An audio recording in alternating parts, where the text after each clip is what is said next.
అధ్యక్ష, కాంగ్రెస్ పార్టీ చరిత్ర మీకు తెలుసు, ఈ దేశ ప్రజలకు తెలుసు. డాక్టర్ బాబాసాహెబ్ అంబేద్కర్ గారిని రాజ్యాంగ నిర్మాతగా, రాజ్యాంగం రచించడంలో చైర్మన్ గా వారిని నియమించడంతో మొదలుపెట్టిన పండిత్ జవహర్ లాల్ నెహ్రూ గారు మొదటి కేబినెట్ లో డాక్టర్ బాబాసాహెబ్ అంబేద్కర్ గారిని న్యాయశాఖ మంత్రిగా నియమించడం జరిగింది. అధ్యక్ష, అదే విధంగా దళిత నేత బాబు జగజీవన్ రామ్ గారిని కీలకమైన శాఖలు రక్షణ శాఖ, వ్యవసాయ శాఖ, రైల్వే శాఖ మంత్రులుగా వారిని నియమించడం జరిగింది. అధ్యక్ష, అదే విధంగా ఈ రోజు దేశంలో మొట్టమొదట కాంగ్రెస్ పార్టీ అధ్యక్షుడిగా దామోదరం సంజీవయ్య గారిని జాతీయ కాంగ్రెస్ పార్టీ అధ్యక్షుడిగా, ఉమ్మడి రాష్ట్ర దళిత ముఖ్యమంత్రిగా దామోదరం సంజీవయ్య గారిని కాంగ్రెస్ పార్టీ 1960లోనే ఉమ్మడి రాష్ట్రానికి ఒక దళితుడిని ముఖ్యమంత్రి చేసిన చరిత్ర కాంగ్రెస్ పార్టీకి ఉన్నది. అధ్యక్ష, అదే విధంగా బీహార్ చీఫ్ మినిస్టర్ గా బోలా పాశ్వాన్ శాస్త్రిని, ఇట్లా రాజస్థాన్ ముఖ్యమంత్రిగా, మహారాష్ట్ర ముఖ్యమంత్రిగా సుశీల్ కుమార్ షిండే గారిని గవర్నర్ గా, అదేవిధంగా ఈ మధ్య కాలంలో పంజాబ్ ముఖ్యమంత్రిగా చరణ్జిత్ సింగ్ చెన్ని నియమించడం, ఇదే కాకుండా తెలంగాణ రాష్ట్ర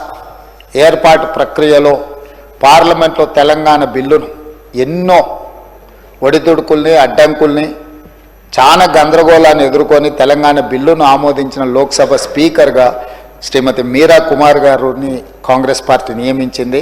వారి నాయకత్వంలోనే బాబు జగజీవన్ రామ్ గారి కుమార్తె మీరా కుమార్ గారు ఒక దళిత బిడ్డ స్పీకర్ కుర్చీలో కూర్చొని తెలంగాణ రాష్ట్రాన్ని అందించారు.